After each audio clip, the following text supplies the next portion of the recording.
Opinião em debate. Oferecimento. Laboratório Núcleo, cuidando de você.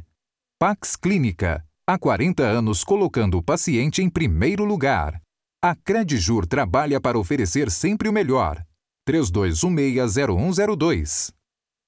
Muito boa noite, telespectadores. Este é um programa histórico, porque estamos gravando via satélite, como todo mundo está fazendo, para evitar problemas no estúdio, vítima desta pandemia do coronavírus 19. Bom, o tema do programa de hoje, as perspectivas da eleição americana e os reflexos no Brasil. Para analisar e discutir esse importante assunto, estão aqui em nossos estúdios via satélite, ou em nosso estúdio via satélite, o professor Marcos das Neves, grande educador, conhecido como Tucano, e o Danilo Orcida, que é advogado, é um tributarista, é uma pessoa que entende de economia como poucos. Muito boa noite, professor Tucano. Está tudo bem com o senhor? Boa noite, Rosenval. Prazer estar aqui com você. Tudo bem por aqui, embora na quarentena já há 162 dias, mas, enfim, aguardando aí na expectativa de que nós possamos sair desse momento tão difícil muito em breve. Perfeitamente. Quantos dias mesmo?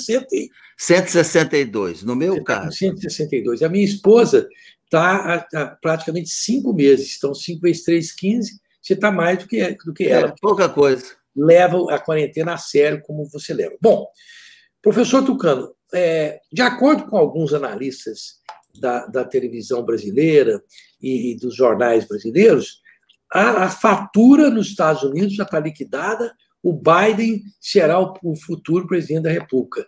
A coisa é tão líquida e certa quanto isso, não?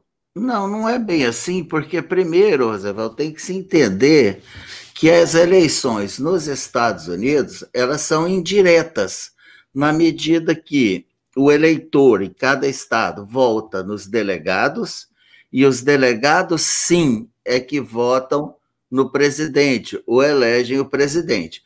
A particularidade é a seguinte: cada estado tem um número de delegados equivalente à sua população. E o partido que ganha naquele estado, seja democrata, seja republicano, ele leva todos os delegados. Então, não importa se um partido ganhou de 99% a 1%, ou de 51% a 49%, o número de delegados que ele leva é o mesmo. Então, alguns estados que depois, se você quiser, nós podemos entrar em detalhes, são estados ou essencialmente republicanos ou essencialmente democratas. Esses aí não se discute muito. Mas em outros, ainda há, os chamados swing states, ainda há a possibilidade de reversão.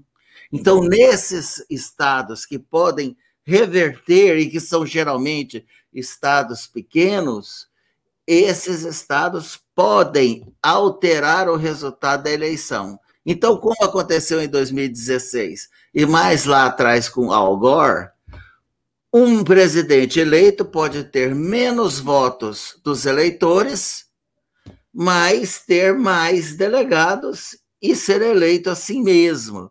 Então, a fatura não está liquidada e o foco agora são nesses pequenos estados, ou alguns até grandes, como a Flórida, porque se eles reverterem a tendência, a eleição pode ser revertida também. Então, está aberto, está totalmente aberto. Ok. Bom, doutor Danilo Orcida, hoje mesmo, na Jovem Pan, eu faço lá o show da manhã na Jovem Pan, e eu quero dizer aos telespectadores que o professor Tucano e o doutor Danilo Orcida fazem parte do grupo de debatedores da Band, da Bandeirantes 820, toda manhã das 7h30 às 8h30, mas um economista famoso, o Camarote, ele disse, Camarote ou Camorim, peraí, se eu errei o nome, me desculpa, mas ele disse o seguinte, que os democratas nos Estados Unidos, eles seriam o PSOL americano. Eu achei isso um pouco exagerado, porque no máximo seria um PT, porque não acredito que existe margem nos Estados Unidos para que os pilares do capitalismo sejam modificados ao ponto de nós termos assim um Estado muito interventor nos Estados Unidos. Do que o professor e doutor Danilo Orcida sabe, o que seria realmente os democratas? Seria um pessoal para se ingerir no direito de propriedade, algumas coisas mais básicas? Não. Eu associaria muito mais... Antes de tudo, boa noite, Rosenval, boa noite a todos que nos assistem. Rosenval, associaria muito mais, numa comparação com os partidos brasileiros, associaria ao PSDB ou ao DEM. Estaria muito mais próximos de partidos da social-democracia aqui no Brasil, do que partidos tidos como partidos socialistas, que tem como ideário partidário um ideário totalmente de esquerda. Então, mas, esse... dentro desse contexto da pauta de hoje, que diz respeito às eleições, eu vejo que a política está totalmente associada à economia. E há um ponto de distinção das eleições de 2020 com o cenário que nós vivenciamos entre a eleição do Trump e a época em disputa com a Hillary Clinton. Neste ano, nós temos o fator pandemia, nós temos o fator economia, o fator desaceleração econômica da economia estadunidense em mais de 30%. A estimativa do mercado é que a economia estadunidense entre num cenário de retração próximo a 34%. E isso só não é mais profundo, esta crise só não é mais profunda, porque nós já tivemos aí a implantação de um plano econômico, que já muitos o associam até ao plano Marshall, que foi implantado no pós-guerra, um plano econômico que já injetou mais de 3 trilhões de dólares na economia norte-americana. Então, há uma crise, flagrantemente uma crise econômica que é global, por sinal, não é apenas local, nos Estados Unidos, e acredito que a economia possa ser, sim, um grande ponto de desequilíbrio nesse cenário eleitoral de 2020. Agora, professor Tucano, antes da pandemia, os Estados Unidos estavam no que nós podemos chamar tecnicamente de pleno emprego, porque havia apenas 3% de desempregados. Esse, tecnicamente, é praticamente o pleno emprego, porque 3% da população, às vezes, não arruma emprego porque não quer, não pode, faz parte de um processo que a pessoa realmente não quer se empregar. Pleno emprego. Então, o Trump estava indo muito bem. Será que o eleitor americano vai jogar no colo do Trump este problema da pandemia me parece que agora os Estados Unidos pode ter 17% de desemprego. Eu não sei se esse é um dado correto, não, mas parece algo em torno disso. Será que o eleitor vai entender que o Trump que foi responsável por essa coisa econômica, que entrando um presidente do Partido Democrata, isso será, vamos dizer assim, revertido com mais rapidez? O eleitor médio americano, o volume do eleitor, dos delegados, será que vai fazer esse raciocínio? Como é que o senhor vê isso nos humores da sociedade americana? Olha, essa é a expectativa dos democratas, que os eleitores americanos culpem Donald Trump pela epidemia e pelos problemas causados pela epidemia. Esse final de semana, por exemplo, muito parecido com o que aconteceu no Brasil alguns dias atrás, o ex-presidente Barack Obama culpou diretamente Trump pelas 170 mil mortes ocorridas esse ano em função do coronavírus. Se essa narrativa vai convencer os americanos ou não, esse fato será o fator divisor de águas nas eleições daqui pouco mais de 60 dias. No entanto, é bom se lembrar que, antes da epidemia, as ações do governo Trump em função da economia estavam revestidas de um sucesso total, seus números estão corretos. eram 3% apenas de desemprego, o que significa pessoas, às vezes, passando de emprego por outro, ou procurando emprego, ou eventualmente que não querem trabalhar naquele período. Eu andava pelas ruas aqui da minha cidade, que é uma cidade pequena, e em outras que eu ia, as placas de contratas de pessoas, hiring, eram uma atrás da outra. O emprego pleno, não faltava emprego, e a economia ia muito bem. Agora, culpar o Trump pela epidemia ou não é a chave para as eleições. Se o eleitor americano entender que a culpa é sim do Trump pela epidemia e pelas ações tomadas em função da epidemia, aí ele perde as eleições. Caso contrário, ele não perde, porque há um consenso de que ele lidou com a economia muito bem, muito embora suas posições extremadas, suas declarações infelizes, também colabore para que ele não entre, vamos dizer assim, no coração de grande parte dos americanos. Eu comparo muito o Donald Trump com o nosso Bolsonaro, guardando as devidas proporções. Um é muito mais rico que o outro, sob o ponto de vista de país, né? Mas depois eu quero entrar um pouco... Não, país e de bolso também. De bolso não há a menor dúvida. Como eu estou aqui num processo diferente, você quer que eu já chame os comerciais? É isso? A grande Beasley está aqui a meu lado e eu estou me entendendo com ela, e, aliás, que ela está indo muito bem. Dr. Danilo Orcida, depois dos comerciais, nós entramos com uma pergunta sobre o ponto de vista econômico do Brasil, da macroeconomia brasileira, neste contexto que nós estamos analisando. E eu quero lembrar você, telespectador, que os cuidados com a sua saúde não podem parar nem mesmo em tempos de pandemia. Não pode parar nunca. É por isso que o SEBROM segue todos os protocolos para que você possa continuar seu tratamento com segurança e que você possa manter suas visitas regulares ao seu médico. Afinal, um diagnóstico precoce, principalmente nessa área de câncer, de oncologia, faz a diferença na sua vida. SEBROM Medicina Oncológica, cuidar sempre é o lema. Em breve tem uma unidade em Anápolis. Telefone 3265-0400 para você dirimir suas dúvidas. sebrom.com.br também. E o diretor técnico lá, Dr. Luiz Mauro de Paulo e Souza, CRM 7999. E a Pax Clínica, grandes parceiros, é um instituto de neurociência, uma instituição hospitalar de caráter comprovado, destinado a atendimento de portadores de doenças mentais e por pessoas com dependência química, alcoolismo, por exemplo, tocada pelo grande psiquiatra Dr. Salomão. O telefone de lá é o 3282-7040. E a Credijur, todos já sabem, é a instituição financeira dos advogados de Goiás com maior eficiência e menores custos. Telefone 3216-0102. Mais um mês daí, você que manda em mim.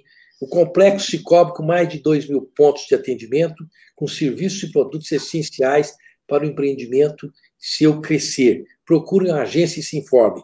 www.cicobi.com.br. Nós vamos para um breve intervalo e voltamos já com este assunto, as perspectivas da eleição americana e os reflexos no Brasil. Voltamos já.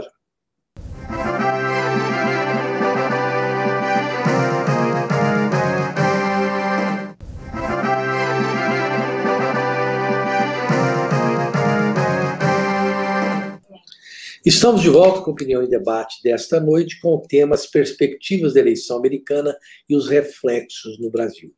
Agora, doutor Danilo Orcida, o senhor que é um grande tributarista, um grande advogado e analista econômico de primeira linha, eu pergunto, me parece pouco provável que uma guinada na sociedade americana por um partido considerado por muitos de esquerda, mas nos moldes da esquerda internacional eu acho que não tem muito a ver, é pouco demais, acho que há pouca margem para mudança nos Estados Unidos, depois a gente aprofunda isso aí com o professor Tucano, mas eu entendo que os interesses econômicos dos Estados Unidos no Brasil, eles mudam muito pouco de governo para governo, porque existem empresas multinacionais no Brasil que não vão mudar do Brasil, porque o Brasil é um grande mercado, Existem interesses recíprocos em termos de geopolítica internacional, que não me parece provável de serem dar uma virada muito grande. Será que eu estou errado nesta análise? Não.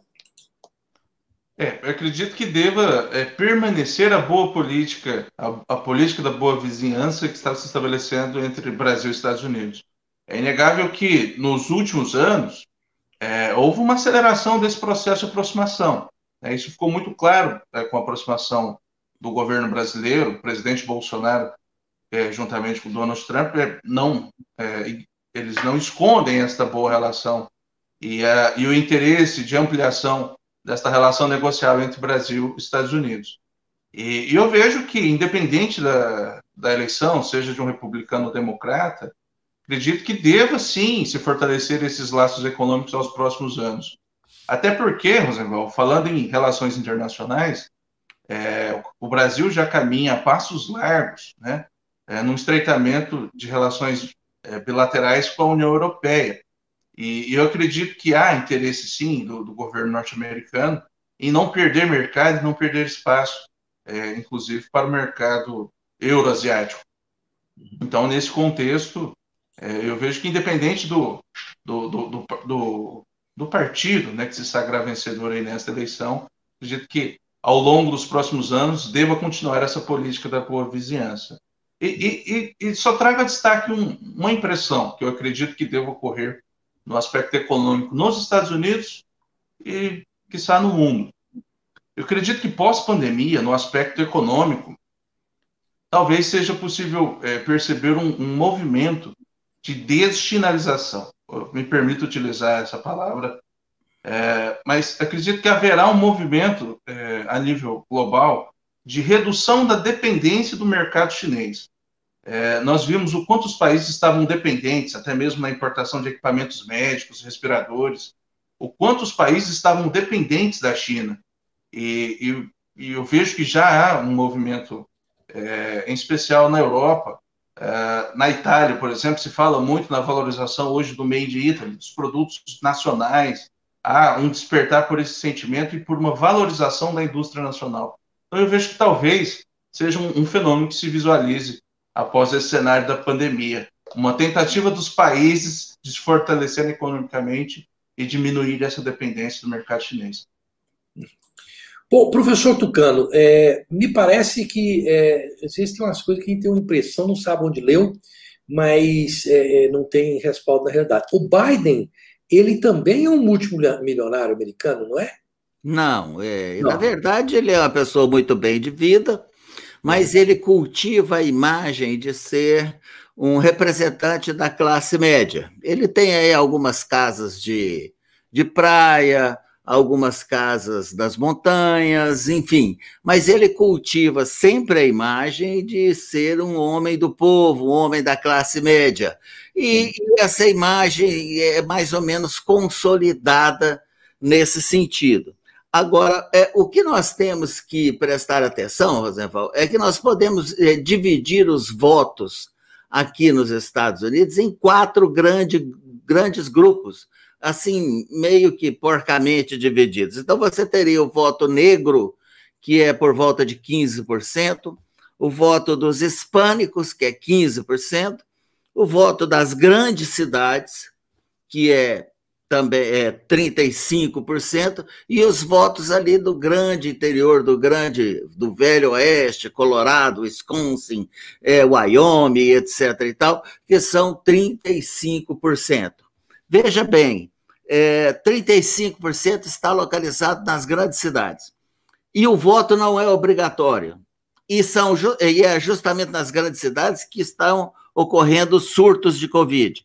Como o voto não é obrigatório, teme-se que esses eleitores não irão se dispor a ir numa aglomeração para votar. Então, está se discutindo muito aqui o voto pelo correio. Obviamente, o Trump está sendo contra, está lutando com isso. Por quê? Porque nas grandes cidades concentra-se o maior número de democratas. Então, o voto pelo correio também é um aspecto que pode ser muito importante nas eleições desse ano para presidente aqui nos Estados Unidos. Quanto à amizade entre nações, elas são muito pragmáticas, eu acho que não tem muita coisa a ver se o governo americano for democrata ou republicano. Eles vão fazer negócio se o negócio for interessante comercialmente. Já em relação à China, como falou muito bem o Orcida, esse pragmatismo talvez seja substituído nos dias que virão por um pragmatismo muito mais econômico e de segurança do que propriamente de negócios. Eu acho que a China vai sentir muito e quem sai ganhando com isso é a Índia. Pode ser, eu acredito também. Agora, só rapidamente aqui, professor Tucano, você fez aí uma separação muito, você disse porcamente, não, é uma separação muito boa para entender as divisões sociais nos Estados Unidos. Agora, o que eu sei de ter vivido lá mais do que uma década, aí o pessoal fala, isso foi há 200 anos, mas os países a gente acaba entendendo-os bem quando vive muito tempo, eles não mudam tanto assim. Mas você veja bem, a análise que o brasileiro faz do negro americano é que o negro americano seria aquele sujeito pobre, aquele sujeito da classe média baixa, que não ganha salário mínimo e sobrevive com muita dificuldade. Não é verdade. Nesses 15% de negros americanos, existem negros americanos riquíssimos. Por exemplo, no Michigan, eu posso afiançar isso, não mudou, pelo contrário, é uma coisa que até se acelerou. Os grandes magnatas do meio norte, que é do Michigan, tem muito negro, eles são negros. Eles têm as melhores casas, eles frequentam os melhores clubes de golfe. Então, eles não são um eleitorado hegemônico contra o Trump e a favor de um Estado mais forte e protetor, não. Eu percebo isso no Brasil, o pessoal acha não. Então, os negros americanos são todos anti-Trump. Me parece que isso mudou muito, né? Não estou errado. Existe uma classe negra americana com grande bala na agulha, economicamente falando. Estou errado, não? Em termos, sim, porque essa classe negra que é rica, ela é muito pequena. A maioria dos negros, a esmagadora maioria dos negros é sim pobre. Inclusive, você vê aqui que é na minha área, educação, nos colégios públicos, você tem eles classificam por vários aspectos, inclusive pela raça. E você vê que o problema de disciplina, de mau rendimento, ele é muito mais presente nos negros do que até nos hispânicos e nos brancos. Então, você sempre tem uma graduação de dificuldade de proficiência, primeiro com maior dificuldade os negros, depois os hispânicos, depois os brancos, e os primeiros, os que têm mais facilidade se destacam, são os orientais e indianos, que é uma coisa que pouca gente sabe, mas isso é uma verdade absoluta aqui nos Estados Unidos. Então, nesse aspecto de pouco rendimento escolar, pobreza, dificuldade de conseguir emprego, os negros ainda, apesar de serem apenas 11% 15% da população americana, eles estão sim numa condição social mais baixa do que o restante da população, muito embora você veja vários negros em posições sociais importantíssimas, mas não é a maioria, até porque o acesso social aqui ele é muito mais fácil do que no Brasil. Ok. O Barack Obama é uma prova de que é um negro de muito vários dinheiro. Outros. Tem muito dinheiro, né? Doutor Danilo Assis, desculpa mais uma vez, eu deixo a sua análise para o próximo bloco. Está aqui a mesa e foi tão rápido, isso aqui é um papo tão gostoso. Eu quero agradecer esses dois grandes amigos, diletos amigos, debatedores do Opinião em Debate no rádio também, que se dispuseram a ter paciência comigo, porque nós estamos aprendendo a fazer televisão em casa. Eu estou fazendo aqui no meu escritório, que fica no Brooksfield Tower, aqui em Goiânia, num lugar que lá o prédio lá está está ali mostrando o fundo. Eu estou no meu escritório, que todo mundo está em casa e eu estou aqui no escritório. Nós vamos para um breve intervalo comercial, lembrando que o Sebrae de Goiás está há mais de 4 décadas dando apoio a pequenos e médios empresários. Conheça os cursos e eventos que podem ajudar a expandir o seu negócio. Acesse sebrae.com.br e descubra a unidade mais próxima de você. Águas do Bem, aqui a nossa Levite.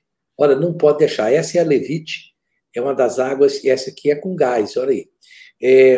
Que ajuda no combate a diabetes, câncer, problemas do coração, e é uma das águas mais alcalinas, com menor índice de teor de sódio do mundo, além de ter um sabor muito agradável. Entregam na sua residência aqui a aguinha da Levite. O telefone é o 3255-9626. São grandes e tradicionais parceiros deste programa, entregando água aqui para gente. Não vou poder mandar aguinha para o Tucano e nem para o Danilo Orcida, mas para você eu mando, Danilo. Para o Tucano já é mais difícil, viu? E a República da Saúde, você sabe muito bem, está aberta, ali são os melhores pratos, nada ali pesa no seu bolso nem na sua barriguinha, porque faz tudo com azeite de oliva virgem, sem peso na consciência nem no bolso. 89, no 655, setor sul, telefone 3942-6575, e está entregando em casa. E a Implant Center é um centro integrado de tratamentos estéticos, tem lá do grande Dr. Jefferson, na rua 144, no 141, telefone 3095-7592. Ok? Tá certo. Voltamos já já.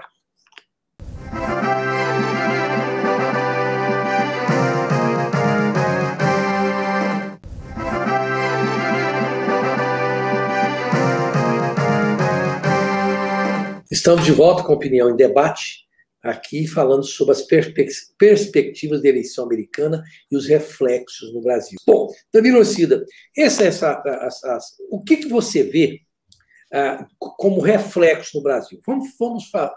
Plano A. Continua o Trump tem uma relação muito boa com o governo Bolsonaro, embora não tenha feito, a meu ver, nenhum bonito, quer dizer, fez o que tinha que ser feito, não fez nada que não devia ser feito. Os filhos do nosso presidente, teoricamente, teriam boas relações com alguns ministros, mas me parece que eu não vi nada que tivesse sido feito assim excepcional. Agora, o que mudaria o Brasil? Plano A, o Trump. Plano B, o Biden. Olha, olhando no retrovisor do que foi feito, Rosenwald, eu vejo que esse estreitamento entre Brasil e Estados Unidos, de fruto, nós podemos enxergar, foi a ampliação do prazo em relação aos turistas, nesse fluxo migratório do turismo entre Brasil e Estados Unidos. Isso, de certa forma, acaba resultando em um fluxo maior de pessoas e pode estimular o turismo no Brasil, assim como o turismo nos Estados Unidos. Nós tivemos um acordo de cooperação firmado nesse sentido, né? Em termos econômicos, talvez tenha sido o grande fruto desta relação bilateral entre o Donald Trump e o nosso presidente Jair Bolsonaro. Agora, eu vou pedir aqui só um rápido espaço para retomar um assunto colocado pelo Tucano, no que diz respeito a essa estratificação do voto nos Estados Unidos, apontando aí a importância e apontando o percentual de 15% de votos dos negros. Veja, há uma pauta eclodindo contra o racismo. Nós tivemos um fato emblemático, que foi o fato daquele negro que infelizmente, né, veio após uma abordagem policial. E este fato, por sinal, se repetiu na data de ontem. E, de igual forma, nós tivemos aí delegacias sendo incendiadas. Esta pauta ainda está na pauta do dia, que é a questão do combate ao racismo. E eu vejo que, no aspecto dos democratas, a escolha da vice-presidente, aí pelo fato já de ser uma mulher, e uma mulher negra, filha de imigrantes, filha de um jamaicano, né, um imigrante negro, é um ponto que pode sinalizar para o eleitorado digamos que uma adesão a esta pauta de combate ao racismo. Pode ser, porque não, um ponto até mesmo, uma tentativa de angariar os votos desta classe de 15% aí do eleitorado que se insere dentro desse perfil. Então, por que não? Acredito que em eleições cada voto é válido e este ponto pode ser um ponto também de desequilíbrio nas eleições. O senhor tocou num ponto nevrálgico interessante. Agora, eu vejo também, professor Tucano, e aqui eu jogo as coisas porque às vezes a experiência nos permite isso, eu vejo também um ponto de inflexão aí da seguinte forma: é possível também que essa cruzada seja com uma dose exagerada, que faça o eleitorado branco dos Estados Unidos, que ainda é majoritário, tenha receio de que isso possa ser prejudicial a eles.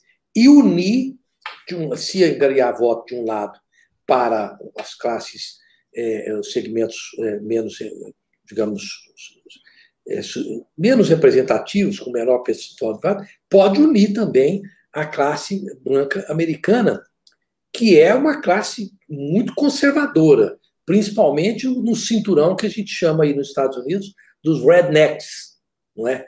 Será que a minha leitura também está errada, não? Não, está perfeitamente correta, Rosival, perfeitamente correta. Não só o cinturão que você está se referindo é o cinturão da Bíblia, né, que eles são extremamente religiosos e patriotas.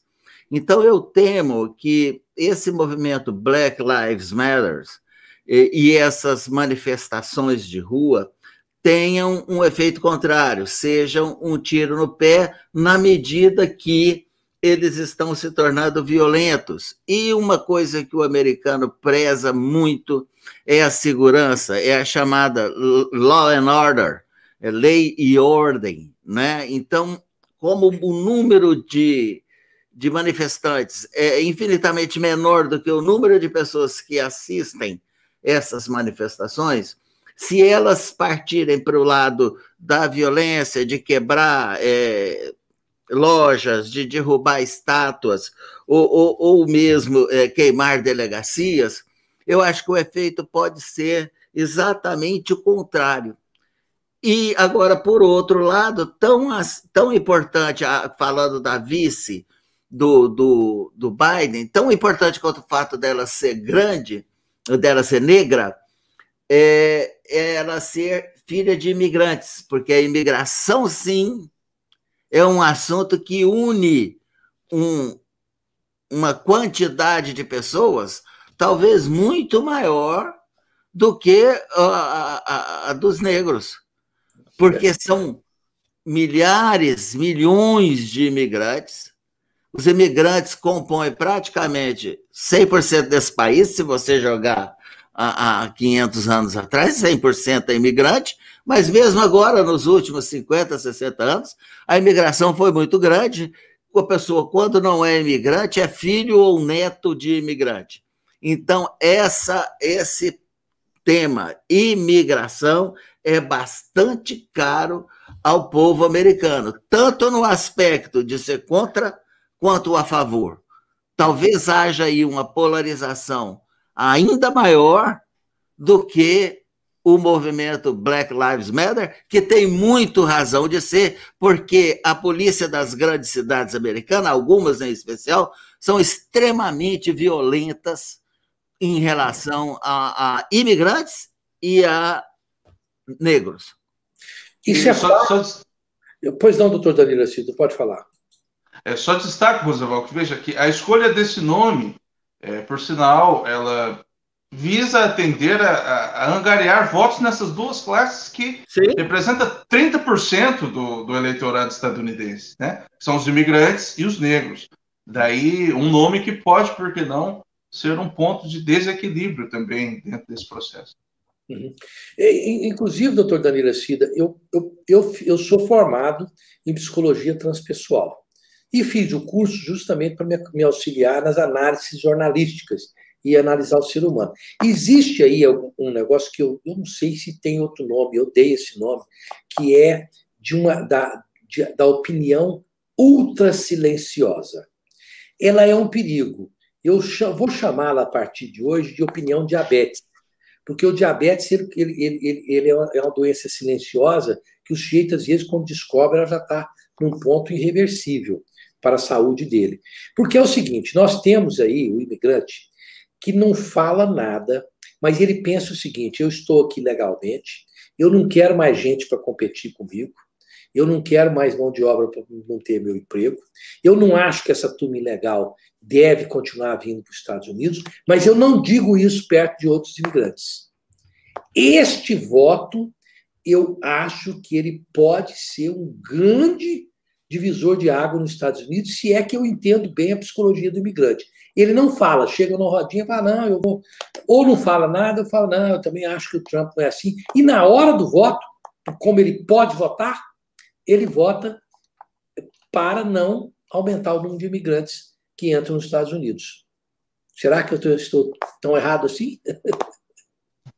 É uma grande incógnita, né? Se nós olharmos no retrovisor a eleição passada, até também tem o fato da eleição ser indireta e não é a quantidade de votos o fator de definição na eleição nos Estados Unidos, né? Como bem explicou o Tucano no início do programa, mas, de fato, eu acredito que se olharmos no retrovisor, nós temos a experiência da eleição da Hillary Clinton, que foi basicamente também nesse mesmo contexto. E tem um fator também, professor Tucano, que a grande mídia, no mundo inteiro, ela não tem mais aquela força que tinha antes, por exemplo. Não adianta, por exemplo, muito, se os humores do eleitor não tiver caixa de ressonância, a Fox, por exemplo, é a CNN que é contra o Trump, não é isso? Exato, a Fox é a favor. A CNN é contra, e a Fox a favor. Quer dizer, não adianta nem para um lado nem para o outro a imprensa achar que não, aqui eu vou fazer a grande diferença. Eu acho que nós temos aí, ainda temos aí o fator das redes sociais como um fenômeno novo a ser observado com muita cautela, ou não? Um post, Rosenval, um post colocado, ele é mais direto, ele é mais pessoal e, portanto, ele convence mais do que uma notícia num grande jornal. Então, isso nós já estamos vendo acontecendo aí no mundo inteiro, esses exemplos clássicos, né? Trump, Brexit e várias outras coisas mostram que as redes sociais são mais fortes no convencimento do que propriamente a grande mídia. Ela perdeu muito desse valor de ser o quarto poder. Quanto à minoria silenciosa que você se referiu, existe uma música antiga que era daquele grupo MPB4 que chama Pois é para crer. Pois é para quê?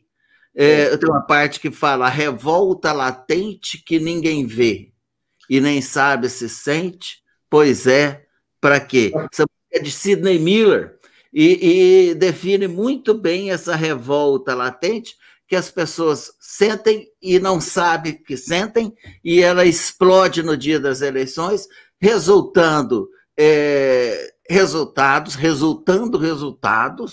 altamente inesperados, como vem acontecendo.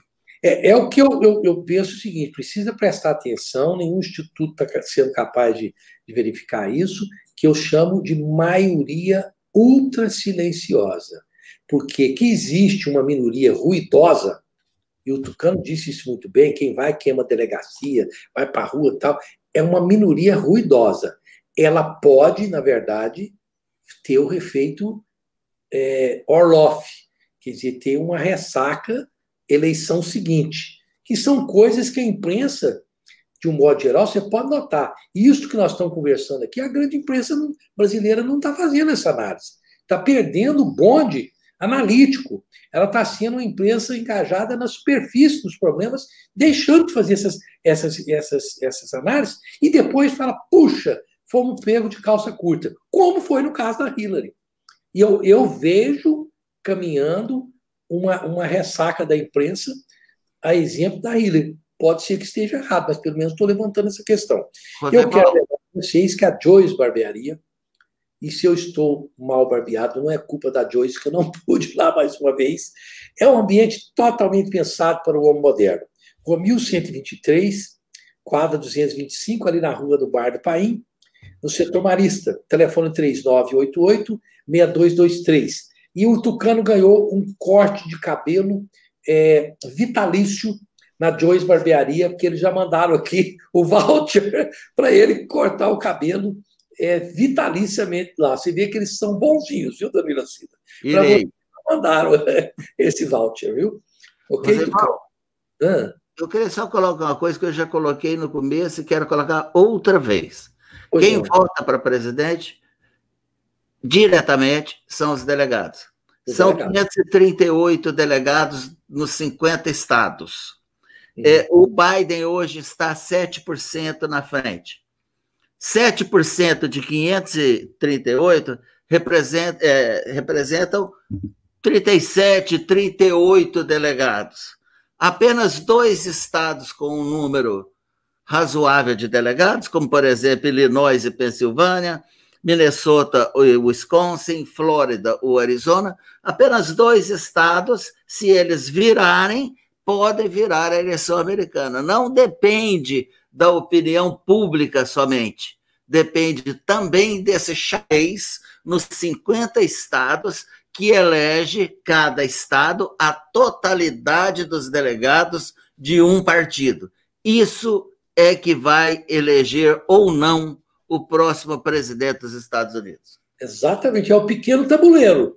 E esse pequeno tabuleiro, uma jogada boa pode fazer a rainha e o rei entrarem em xeque, né? Bom, a Cerrado Acabamentos não é somente mais uma loja nesse segmento, mas sim a melhor. Endereço Avenida Mutirão, no 2948, no setor Bueno. Tudo à pronta entrega. Telefone 3922-5600. Nós voltamos já já.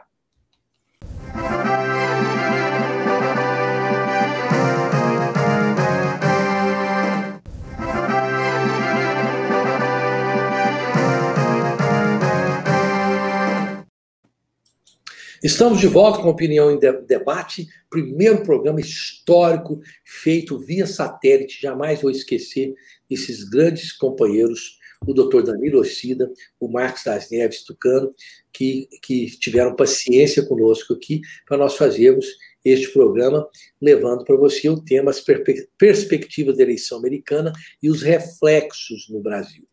Bom, professor Tucano, o que nós não falamos aqui que você acha que ainda merece falar dentro desse tema, a perspectiva da eleição americana e os reflexos no Brasil? Os estados que são essencialmente um partido ou outro. Por exemplo, a Califórnia é o maior estado americano em termos de população, de economia, de tudo. São 55 delegados, disparadamente o maior, e o Trump pode ir lá pintado de ouro e fazer o que ele tiver que fazer, que ele não vai reverter a tendência da Califórnia ser democrata.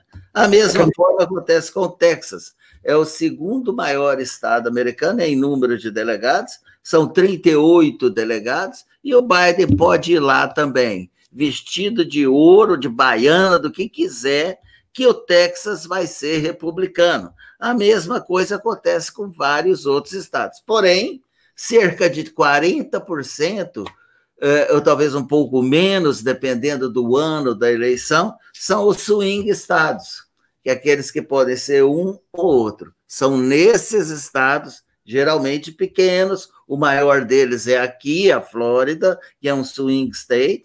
Dependendo desses, é que a eleição americana será definida no final desse ano. Mas muito rapidamente, professor Tucano, eu creio que há nessa pandemia o seguinte aspecto. Os governadores e os prefeitos das cidades, que tiveram autonomia também, eles estão sendo culpados por terem fechado demais a economia na quarentena. Muita gente... O Trump fez o jogo parecido com o que fez o nosso presidente aqui, que foi falar, não, se fosse por mim, eu não colocaria gente que não está contaminado de quarentena, o que afetou na economia. Tem muita gente aí nos Estados Unidos culpando os governadores, não é? Eu sei disso pelo meu pessoal que mora na Geórgia. O pessoal acha que o governador da Geórgia agiu errado, que alguns prefeitos agiram errado. Tem esse fator aí também, não tem? A Geórgia é o estado mais polêmico aqui. Mas eu, particularmente, eu acredito o seguinte, Rosenval, da mesma forma que alguém tem um negócio, ou conhece alguém que tem um negócio, que foi à bancarrota devido à quarentena, essa pessoa, da mesma forma, conhece alguém também que morreu vítima de Covid-19. Então, eu acho que esses dois fatores se equilibram, até porque não se sabe ainda qual seria a melhor estratégia. E isso está ficando cada vez mais claro com as indas e vindas da OMS e de praticamente todos os governos dos países ao redor do mundo.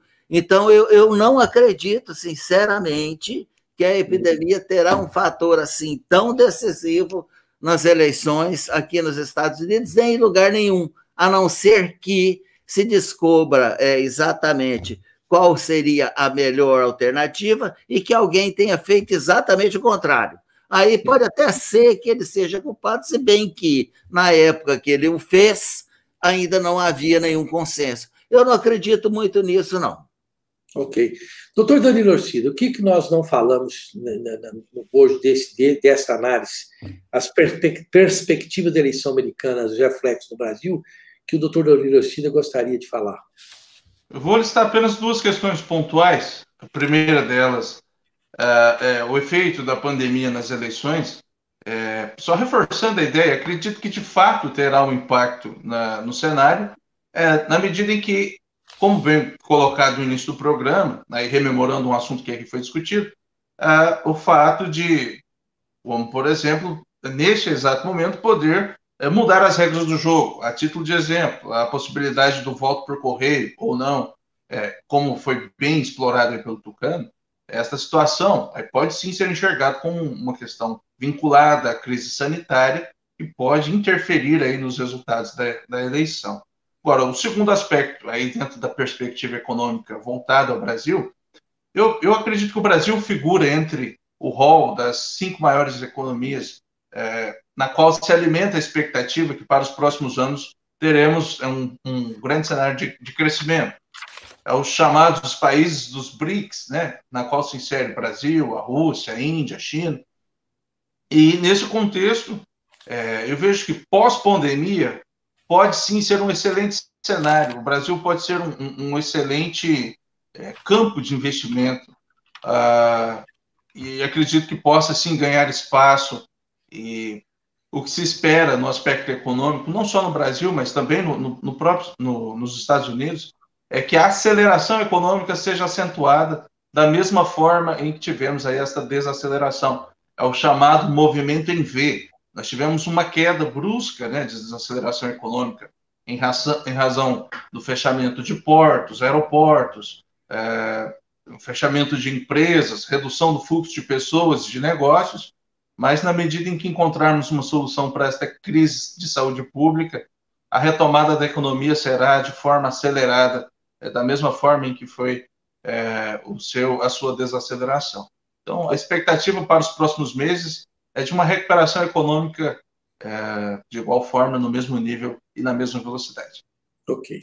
Bom, nós não falamos sobre isso, mas aqui no arremate do programa, nós estamos nos nossos minutos finais. É claro que uma vacina efetiva, nos próximos... Tanto que o Donald Trump agora, ele fez como o Putin. Aí o Putin é chamado de quê? De Putin? De Putin? Como é que era? Putin. Putin.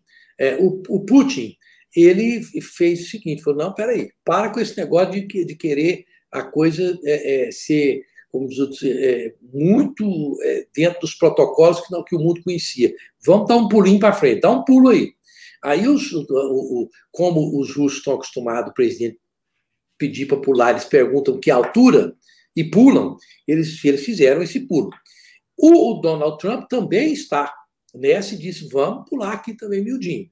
Então, creio que uma vacina efetiva, que possa ser produzida com rapidez, também pode mudar a eleição. Outra coisa também no arremate, é que nós não falamos, esse assunto é muito vasto, segundo minhas fontes, podem surgir denúncias cabeludas nos Estados Unidos, envolvendo lado A e lado B. Dependendo de como isso for vir por aí, é possível que, ó, lá na terra do tio Sam, o pessoal não brinca em serviço. Tem gente lá investigando a vida de Deus e todo mundo. Bom, é por aí. Professor Tucano, muito obrigado pela sua participação. Espero vê-lo amanhã no Opinião em Debate no rádio, tranquilamente, com essa sua vasta cabeleira antiga. Algum dia você teve cabelo, não? Sim, Sim. bastante, inclusive. Hã? Bastante, inclusive. Até hoje eu tenho, Rosenval. Se você procurar direitinho, você acha. Olha, eu não quero procurar nada. Tá vendo, Danilo? Aqui tem truco. Esses caras veteranos não deixam nada sem truco. Mas é porque me perguntaram se você tinha nascido careca. Eu falei, não, nasceu. Não, eu nasci careca, depois cresceu. Ele nasceu careca, e depois, mais tarde, ficou. Danilo, muito obrigado pela sua presença aqui, muito obrigado. Estou satisfeito que você ainda não foi para Portugal. Eu estou fazendo o hashtag Fica Danilo Arcida no Brasil. Eu torço para o meu amigo, porque é sempre bom ter um amigo em cada lugar do mundo. Se eu pudesse, eu tenho em alguns países. Até a próxima quinta-feira, se Deus quiser. Se Deus quiser.